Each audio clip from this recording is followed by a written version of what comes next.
todos, sejam muito bem-vindos ao Liberum Intelligence, um videocast da Liberum Ratings. Aqui falamos sobre tendências de mercado, tudo o que envolve o universo de classificação de risco e os fundos de direitos creditórios. No episódio de hoje, nós vamos conversar com o Samuel Garçon, o novo presidente da Anfidic, e junto com ele também participa o Décio Batista dos Santos, sócio fundador da Liberum Ratings. Eu sou a Juliana Schincariol, jornalista especializada em mercado de capitais e sócia da Ânima Comunicação em Governança, e vou conduzir essa conversa. Então, para começar, gostaria de agradecer ao Décio, ao Samuel, especialmente ao Samuel, né, Décio, nosso convidado de hoje aí, que vai ter alguns anos pela frente aí da Anfidic, né, Samuel? Muito boa sorte, muito sucesso na sua gestão.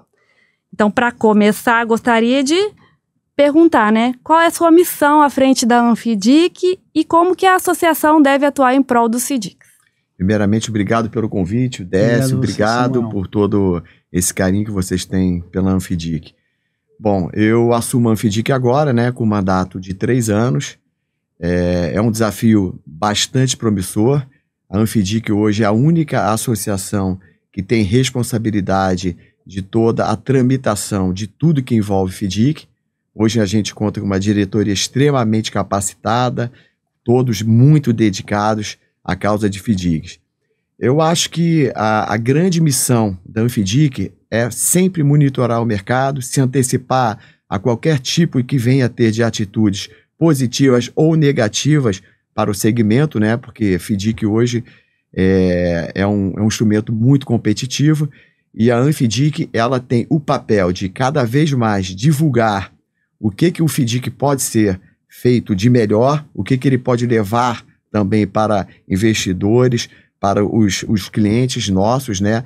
E para os associados. Então, essa ponte entre os reguladores, os associados e o mercado, ela é feita em cima da Anfidic. Com muita responsabilidade, com muita dedicação. Então, acho que hoje a Anfidic se enquadra nessa posição. E, por outro lado, o que o mercado espera dessa gestão, Décio? Bom, certamente pelo tempo que eu já conheço o Samuel e todo o trabalho que ele vem realizando já hoje dentro da Anfidic, eu não tenho dúvida do que ele vai conseguir realizar tudo que ele acabou de falar. E o mercado espera justamente isso, que a associação cada vez mais forte, capaz de representar os associados e nessa interlocução com todos os agentes reguladores, para que todos nós, no mercado de FDICs, possam evoluir, trabalhar cada vez mais e beneficiar tanto as empresas que são as tomadoras de recursos, que necessitam desses recursos para trabalhar, e dos investidores. Então, é um ganha-ganha. E a Anfidic, ela está sempre azeitando a máquina do mercado de FDICs de uma forma positiva. E eu não tenho dúvida que o Samuel vai ter esse sucesso. Com certeza. E por outro lado, né, qual que é a importância das agências de classificação de risco e como que a Anfidic também espera aí da atuação das agências como a Liberum, né? Bom, hoje um FDIC que não tem um rating nas suas costas é algo assim difícil de entender. Por quê? Hoje no nosso mercado, principalmente o mercado de FDIC, passa a ser uma exigência dos investidores um rating. Por quê? Como eu falei antes, o mercado de FDIC é um mercado que ele está florescendo de uma forma mais bonita, mais transparente, com mais pessoas olhando com mais carinho, com mais atenção a essa matéria. Quando você bota nas suas costas um rating, ele diz o quê? Essa empresa é 100% arrumada, ela tá ali, ela não tem medo de mostrar o que está ali dentro. Ela pega uma agência de rating e fala assim, eu não tenho escudo, eu sou transparente, você pode me dar a nota que você acha, porque é o que realmente eu estou fazendo. Então não tem absolutamente nada demais você abrir a sua carteira, o seu relacionamento, os seus clientes para uma agência de rating, porque o FDIC que hoje acha que o rating não é importante, na minha opinião de Samuel, aí não estou nem falando como presidente da Anfidic, estou falando até como dono de fundo, é uma opinião errada, porque os investidores hoje qualificam o FDIC em cima dos ratings. E falando um pouquinho também sobre a sua gestão, Samuel, como é que são, quais serão as prioridades aí? Eu acho que assim, as prioridades da Anfidic como um todo, elas já estão sendo construídas há muito tempo. Então, eu darei continuidade a tudo de maravilhoso que o Clever fez, que foi uma gestão assim ímpar. É até difícil suceder o Clever, mas a gente vai tentar, né? Desafio tanto. Mas a gente vai tentar. Então, a minha meta é continuar e perpetuar o que o Clever fez, sempre tendo bom relacionamento com todos os reguladores, com o CVM, com a Anbima, com o Congresso, com políticos, com os administradores, com os associados, com os gestores, sempre dialogando em prol dos FDICs. Eu acho que essa é a minha grande objetivo de fazer com que a Anfidic fique cada vez mais no radar de todos nós. É exatamente aí que eu ia perguntar, né? Como é que vai se dar a relação aí com o regulador, banco, fintechs e a importância aí do mercado caminhando junto, né? Queria que você falasse um pouco sobre isso também. Sempre com muito diálogo, né? Hoje, quem não dialoga se perde. Então, a grande vantagem da Anfidic hoje em relação aos outros é que o FDIC veio para ficar. A partir do momento que você tem um instrumento forte para ser um grande player no mercado de crédito brasileiro, você começa a ser respeitado. E hoje a Anfidic é muito respeitada, o produto é muito respeitado, os profissionais que lá integram a diretoria são muito respeitados. Então a gente tem total diálogo, total abertura com o CVM, com a Anbima, com o Banco Central, com qualquer regulador. Então nós gostamos sempre de dialogar e hoje também somos escutados em relação a qualquer atitude que possa vir a afetar o mercado de FDICs. E uma coisa que você falou também, né, Samuel, sobre esse crescimento do mercado, né? Você até usou uma expressão bonita, né? O mercado está florescendo, né? O que você atribui o crescimento do FDIC até aqui, né? Dessa uma coisa que a gente vem discutindo nos outros episódios também. E o que vai impulsionar esse crescimento rumo ao trilhão, aí um número esperado, né, para o mercado, aí provavelmente na sua gestão, né? Como é que vai ser isso? Vai ser na gestão do Samuel, não tenho Deus dúvida. quiser, hein? Assim, eu acho que a grande vantagem hoje do FDIC é que ele passou a ser popular. Eu brinco até com os meus amigos de diretoria, que a gente de patinho feio viramos o cisne dourado da lagoa. Mas não é porque nós crescemos de patinho feio e ficamos bonitos.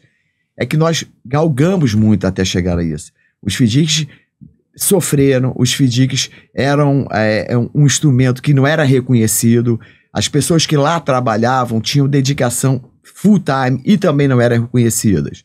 Então hoje, o que acontece? O FDIC passou a ser um instrumento de crédito muito eficaz. Hoje ele consegue chegar numa pequena e média empresa com muita velocidade. Ele consegue pegar aquele cliente de uma pequena e média empresa que não está assistido no mercado, ele entra naquele cliente, ele ajuda o crescimento daquele cliente, ele volta e meia participa até de ações decisivas com aquele cliente. Você tem casos que o cliente pega e liga para um FDIC, parceiro dele, e chega, cara, será que eu consigo aumentar a minha venda para o cliente X? Você pode me dar um raio-x desse cliente, crediticiamente, o que você acha? Você acha que eu deveria aumentar mais minha venda? Você acha que isso inserir algum risco dentro do meu negócio? Então você começa a ter uma capilaridade em relação ao mercado muito grande. Isso só conseguimos fazer porque o FDIC é um instrumento que é dedicado à pequena e média empresa. Ele participa do mercado muito ativamente nesse segmento. E a pequena e média empresa é a maioria... São a maioria das empresas do país, isso, né? Exatamente. Agora, para chegar a um trilhão, a gente também depende de um PIB mais forte, de um crescimento do Brasil que eleve as vendas, eleve a produção. Então, nós acreditamos que o Brasil, com certeza, será próspero e automaticamente os FDICs vão juntos. Os FDICs hoje, eles têm a grande, assim, pegada, né? Eu posso falar, mais uma vez, em relação às pequenas e médias empresas, que não vou ser repetitivo, mas é a atenção, é o carinho que eles dão aos seus clientes, que hoje é difícil no mercado. E eu complementaria que, de certa forma, até um trabalho consultivo, nesse aspecto de aumentar a venda para um determinado sacado, quando o cedente solicita uma ajuda ao consultor de crédito, ao FIDIC, para saber até quanto que ele pode vender para um determinado sacado, isso é um serviço de consultoria de inteligência de crédito que é prestado pelos FIDICs, porque as pequenas e médias empresas do nosso país, elas precisam de um instrumento para se financiar.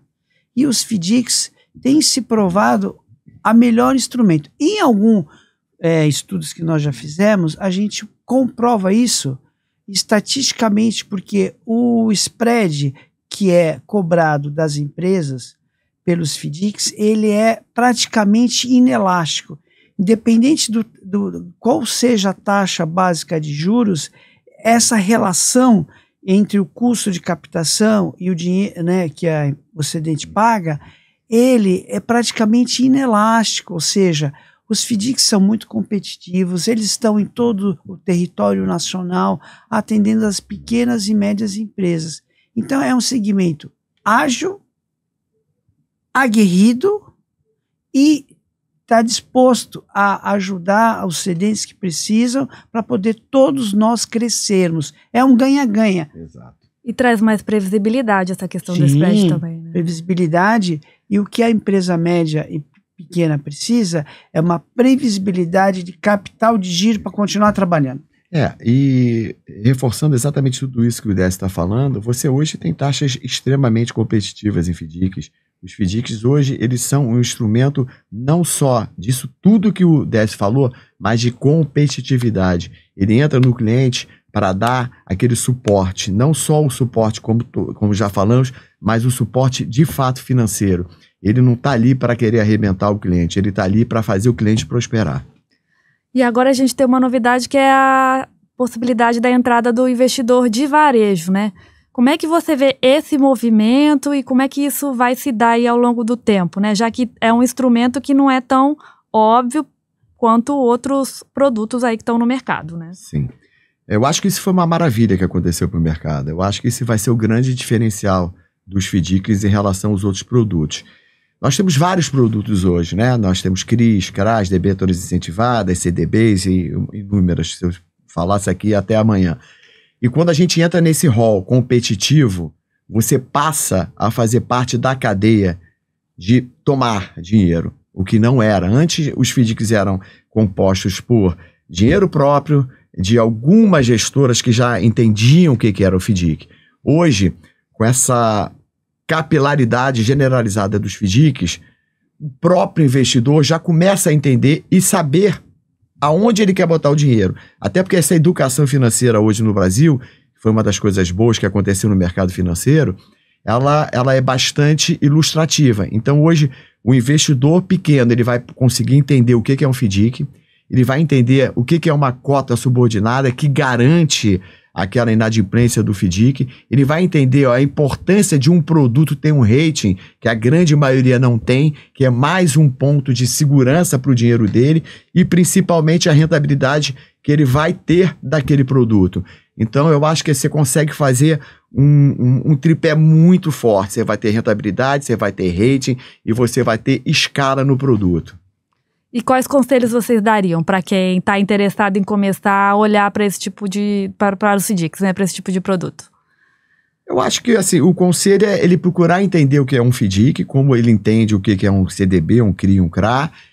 Se tiver dúvida, perguntar para o agente que vai estar distribuindo esse FIDIC, entender que critério tem ali naquele FIDIC, qual é a carteira, que tipo de operação ele faz, qual seria a rentabilidade do dinheiro dele aplicado, qual seria a duration do dinheiro aplicado e, obviamente, qual seria o rating. Então, quando você dá essa transparência total ao produto, você já disse para o cliente o que ele procura. Ele vai ter FIDICs mais arrojados, menos arrojados, ele vai ter FIDIC com taxas melhores, FIDICs com taxas piores, como tem em qualquer produto. Hoje você tem CDBs pagando X, outros Y.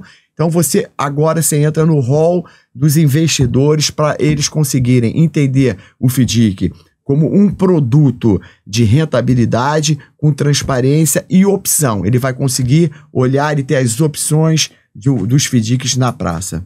E você, Décio, qual é o conselho que você dá?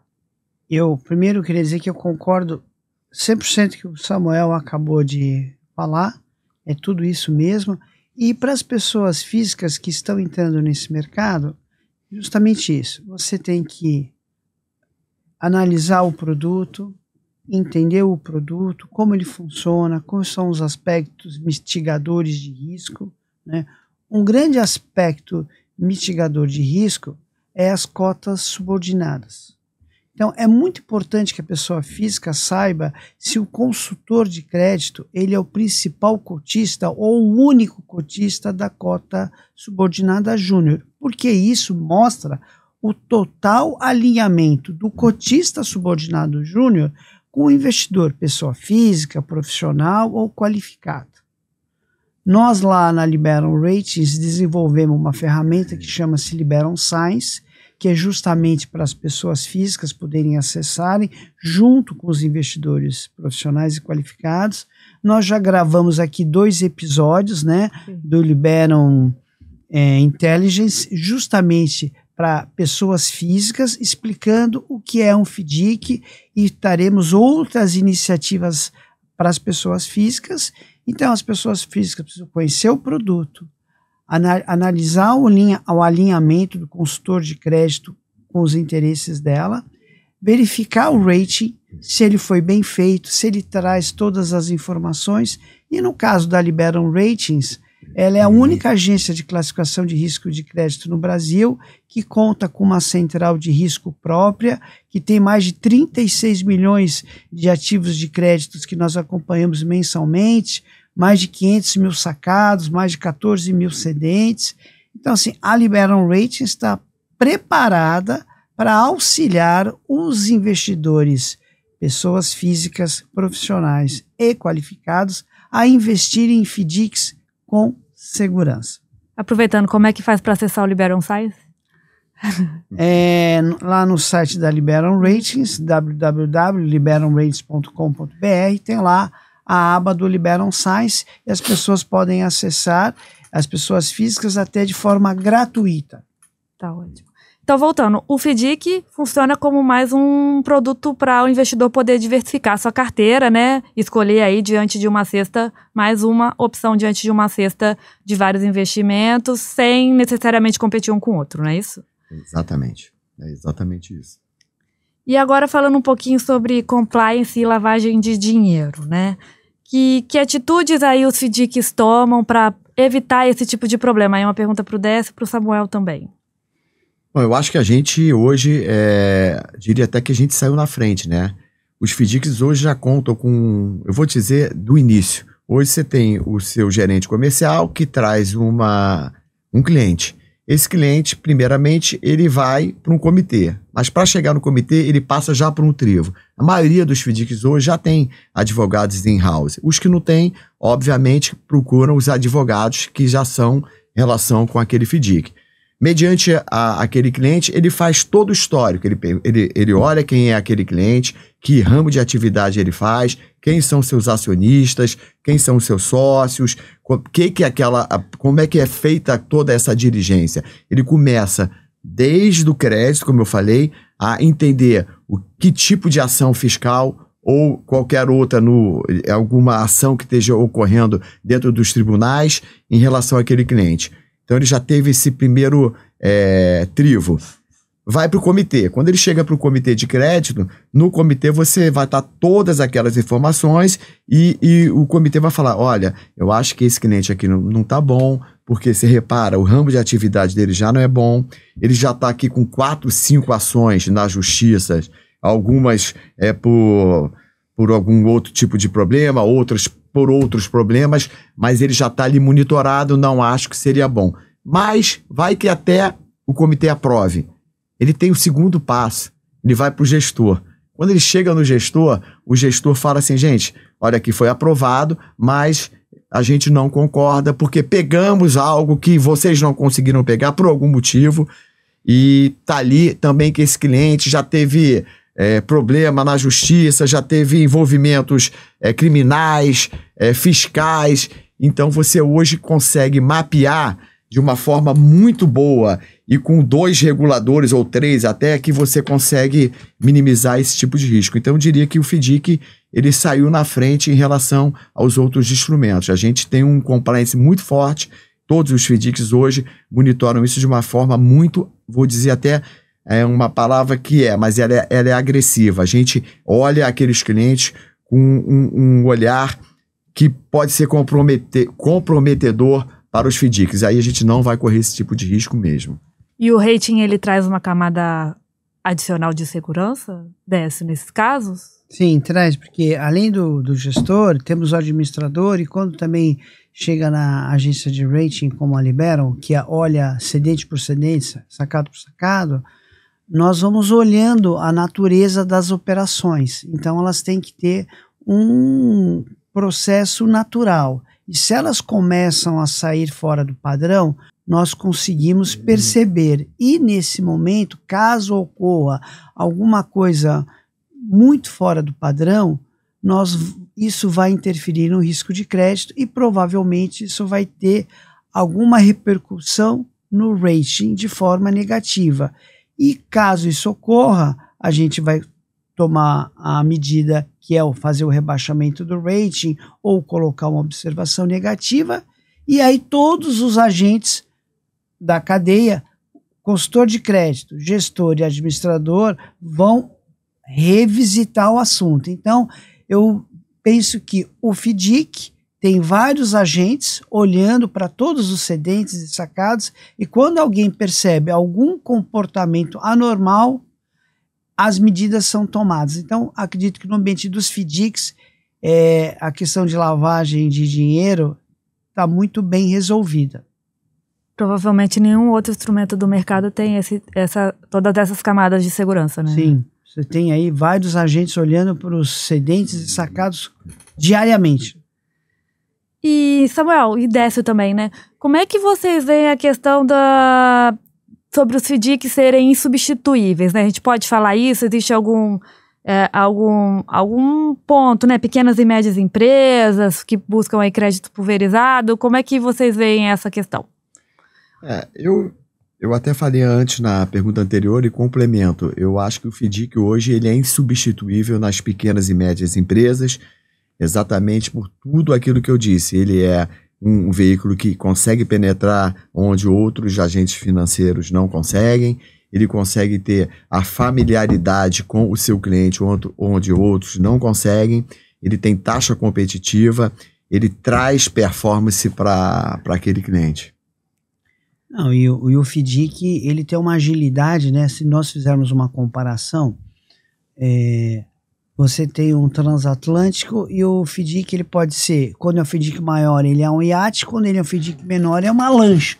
Mas ele tem uma agilidade de mudar de curso, e a maior prova disso foi durante a pandemia, onde os FDICs conseguiram rapidamente perceber quais eram os segmentos da economia que estavam estrangulados, sem recursos financeiros, para atender a demanda da população, daqueles serviços médicos e suplementos, tudo que era necessário, né?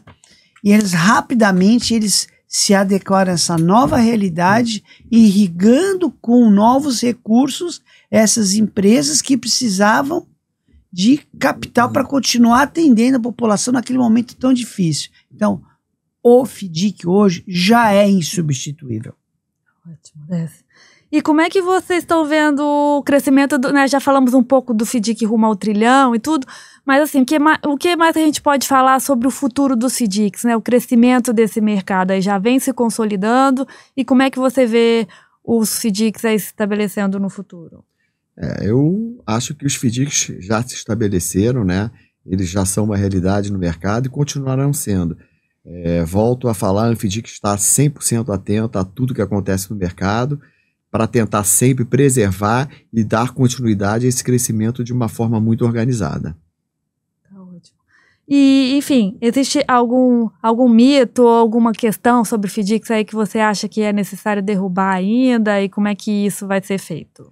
Eu acho que os mitos já caíram há muito tempo, né? Então hoje o FDIC ele é a realidade, ele veio para ficar, nós somos competitivos, continuaremos sendo e estaremos sempre dispostos a a estar na vanguarda, estar na expectativa, estar jogando na frente de todo esse mercado de crédito brasileiro.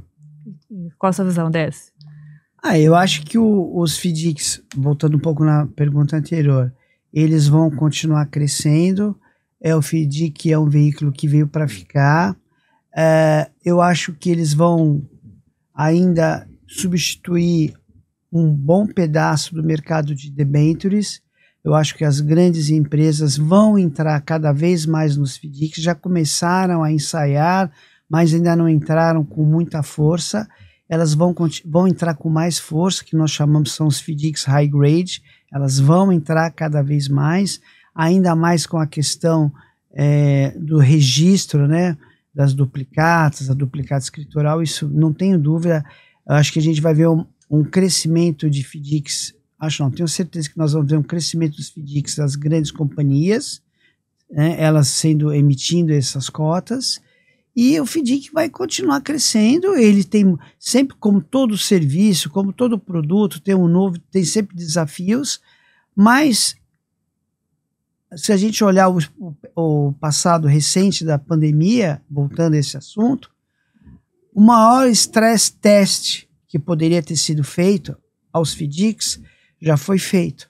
Foi na pandemia, que em 24 meses de pandemia só teve um único mês, que foi abril de 2020, que a rentabilidade média das cotas subordinadas foi negativa. Os outros 23 meses foram, a rentabilidade média das cotas subordinadas foi positiva, superando em muito o CDI.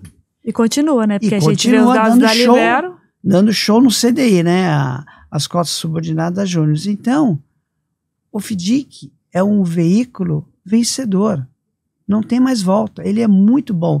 E eu digo, já não é a primeira vez que eu falo, para mim o FDIC é a melhor previdência privada que o investidor, pessoa física, pode fazer, porque ele pode investir num FDIC aberto, resgata com D30 e o custo de gestão e administração é o mais barato que existe. Dá de 1.000 a 0 nos VGBL, PGBL. É um excelente instrumento de investimento para as pessoas físicas. Com certeza o mercado vai amadurecer e caminhar para isso, né, Décio? Porque isso ainda é muito pouco falado, assim.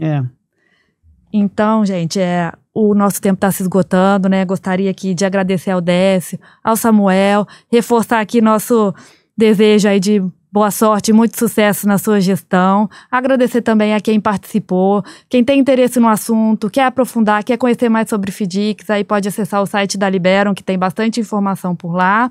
Obrigada a todo mundo e até o próximo episódio. Obrigado. Muito obrigado, Juliana. Muito obrigado, Samuel, por ter aceitado o nosso convite. Eu que agradeço. Obrigado.